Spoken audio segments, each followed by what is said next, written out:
오늘 우리에게 주시는 하나님의 말씀은 구약성경 미가서 4장 1절에서 13절 말씀입니다.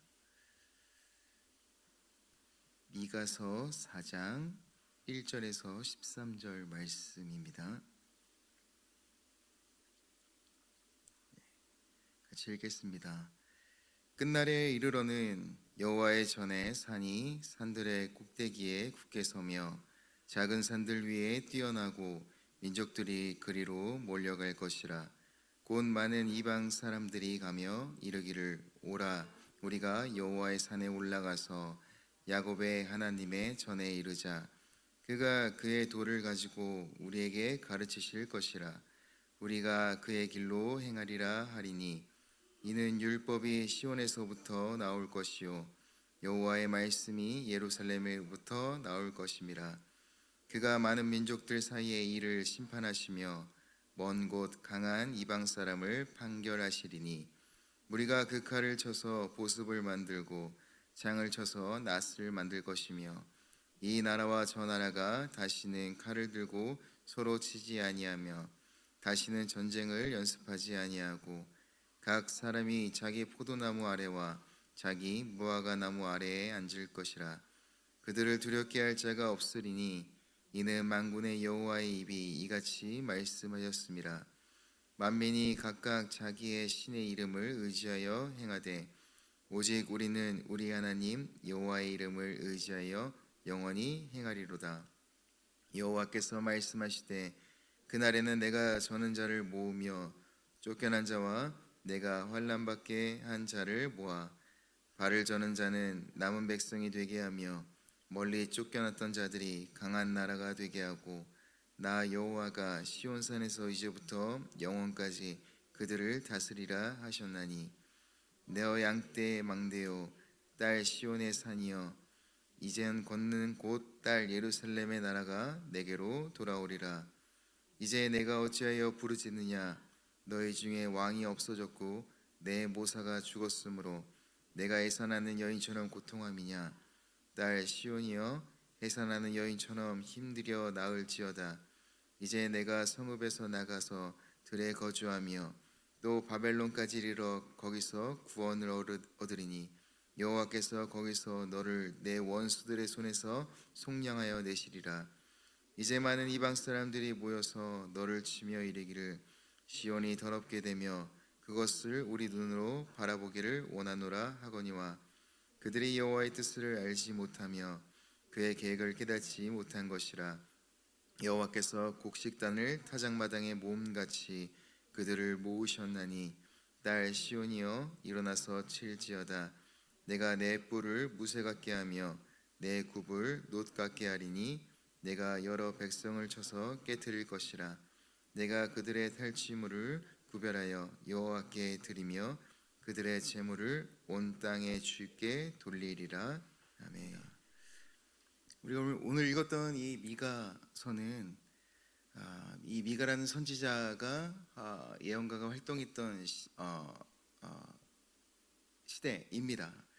기원전 739년에서 686년 요담 왕에서부터 히스기야 왕 그 사이에 이제 활동했던 예언가인데 그때 그 시대적 상황은 외부적으로는 아수르 제국의 어떤 군사적 위협이 극심했고 또 내부적으로는 우상 숭배의 문제와 또한 권력자들의 부패 또 부유층들의 토지 수탈과 또 가난한 자들을 향한 착취 그리고 그로 인한 가난한 이들의 삶의 붕괴들이 일어났던 내부적으로 굉장히 어려움이 있었던 그런 시대였습니다.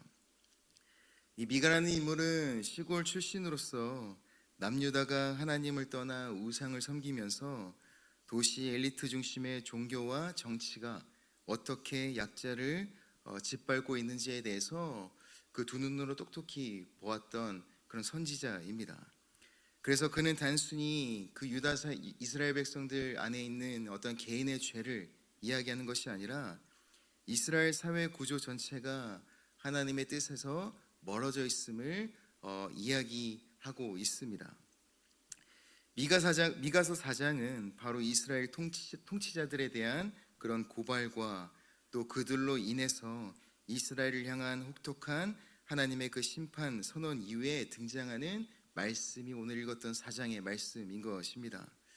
즉 공의 하나님께서 그들에게 내리실 심판으로 인한 그런 절망적인 그런 상황 가운데서 그들을 향해 선포된 죄를 용서하시는 그 하나님, 그로 인해서 회복과 희망을 이야기하고 있는 것이 바로 4장의 말씀인 것입니다.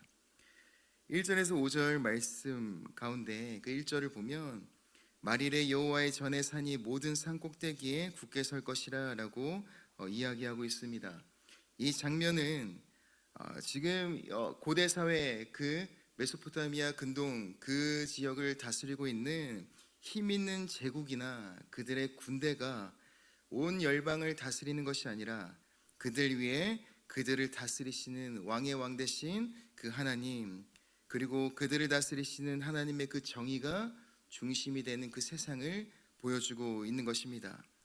3절에 칼을 쳐서 보습을 만들고 라는 그 말씀을 통해서 지금까지 힘의 논리로 지배된 세상 속에 서로를 짓밟고 빼앗으며 또 파괴하고 그런 전쟁의 도구였던 그 모든 것들이 생산성을 가지고 있는 서로를 풍요롭게 하는 그런 생명의 도구로 바뀌는 것을 볼 수 있습니다.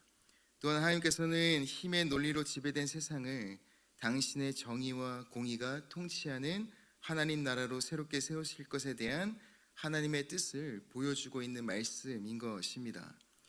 그리고 4절에서는 각 사람이 자기 포도나무 아래와 무화과나무 아래에 앉을 것이라 라는 말씀을 보면은 이것은 당시 가장 평화롭고 안정된 그런 삶의 상징을 보여주고 있는데, 이는 이스라엘 백성들 사회 안에 있는 불안과 폭력과 그런 착취가 사라진 일상을 보여주고 있는 것입니다. 이는 현실의 세상 가운데 이루기 원하시는 하나님께서 꿈꾸셨던 하나님 나라의 모습, 그리고 하나님이 꿈꾸시는 사자와 어린 양이 함께 뛰어노는 그런 사회의 모습을 보여주고 있는 것입니다. 이는 이 땅에 하나님 나라의 회복된 질서를 이야기하고 있는 것이죠.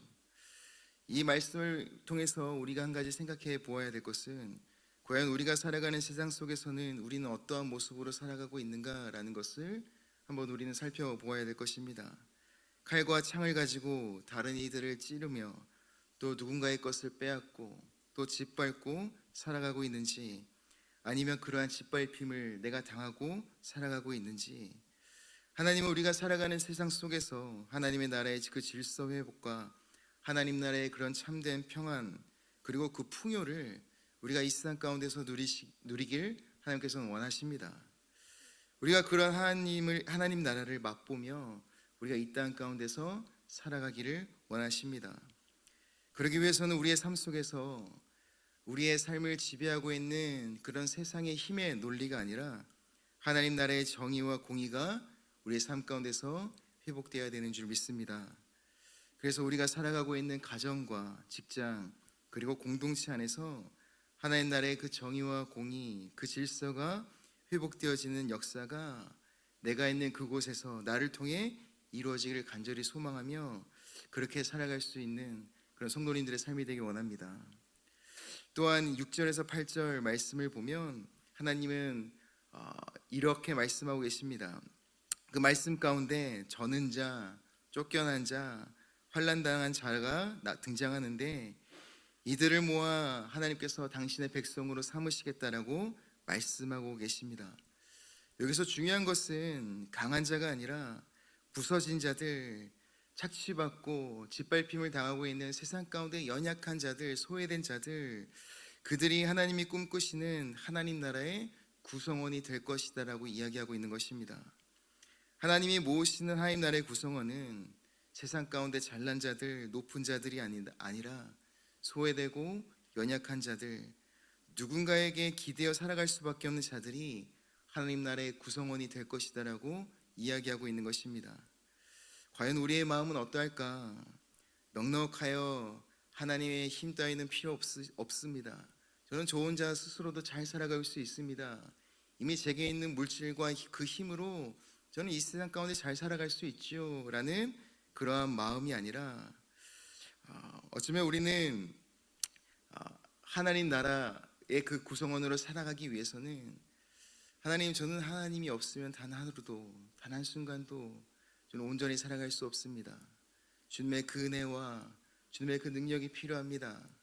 나는 아무것도 할 수 없습니다. 주님의 그 전능하심이 그 나의 삶을 다스리며 나를 붙드셔야 내가 오늘 하루도 그 단 한순간도 제가 온전히 살아갈 수 있는 존재입니다 라는 그런 고백을 드릴 때에 우리는 어쩌면 그 하나님 나라 이루실 그 하나님 나라 가운데 그 구성원으로 우리가 살아갈 수 있지 않나 싶은 마음들이 듭니다. 우리가 그러한 간절함과 가난한 심령 그리고 온전히 주님을 의지하는 마음으로 오늘 하루를 또 하나님께 드릴 수 있는 그런 오늘 하루가 되길 원합니다. 또한 9절에서 13절 그 후반부에는 다시 미가는 현실을 직면하게 만듭니다.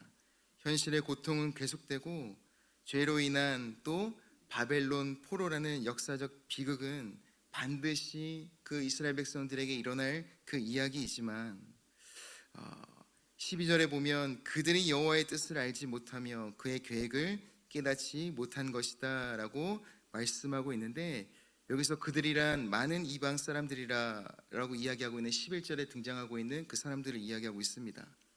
세상은 유다를 완전히 끝났다라고 보지만 하나님은 그 고난을 새로운 시작의 과정으로 사용하고 계심을 우리는 볼 수 있습니다.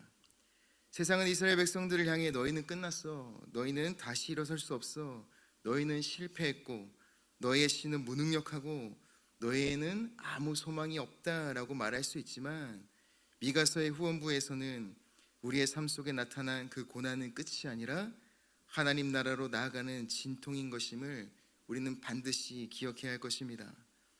우리는 그 고난 속에서 하나님의 사랑과 그분의 용서 또 그분의 인내와 그분의 긍휼을 발견해야 될 것입니다. 그 안에서 우리는 하나님이 우리를 향해 가지고 계신 그 소망을 발견하고 바라보아야 합니다. 하나님은 우리를 향해 재앙이 아닌 평안을 또 미래와 희망을 주시기 원하시는 분이심을 믿으시기 바랍니다. 우리의 삶에 나타난 고난이 끝이 아닙니다. 그것이 나의 죄로 인해 주어진 고난과 하나님의 징계일지라도 그것이 끝이 아니라 그것은 우리의 삶 속에 하나님의 소망의 열매를 맺기 위한 과정일 뿐인 것입니다. 우리는 그 속에서 하나님의 사랑을 또 그분의 신실함을 또한 그분의 소망을 발견하고 하나님 앞에 거룩한 것을 택하며 살아가는 바른 삶의 방향으로 나아가면 되는 것입니다. 우리의 삶 속에 나타난 고난 속에서 이루어질 그 하나님 나라를 함께 꿈꾸시는 성도님의 삶이 되길 간절히 축복합니다. 그래서 오늘 말씀을 짧게 적용해 보자면 우리는 세상의 힘의 논리가 지배된 세상의 방식인 경쟁과 지배 구조가 아니라 함께 더불어 사는 방식을 택하며 살아가야 될 것입니다. 또한 세상의 약자와 나보다 낮은 자를 하찮게 여기고 비난하기보다는 그들 곁에 서서 하나님이 나에게 그러하시듯 우리도 하나님의 성품으로 그들 곁에 서서 하나님 나라를 이루며 좋은 이웃으로 함께 살아가야 할 것입니다. 또한 폭력적인 말과 태도를 내려놓고 여호와의 샬롬, 그 화평을 만드는 사람으로 살아가야 될 것입니다. 그럴 때 내가 있는 그곳이 바로 하나님이 이루고자 하시는 하나님 나라가 될 것입니다. 여기 계신 구리 지구촌교회 성도님들로 인해서 여러분들이 계시는 가정과 직장과 그 학교와 공동체가 바로 하나님이 꿈꾸시는 하나님 나라가 되기를 간절히 소망합니다.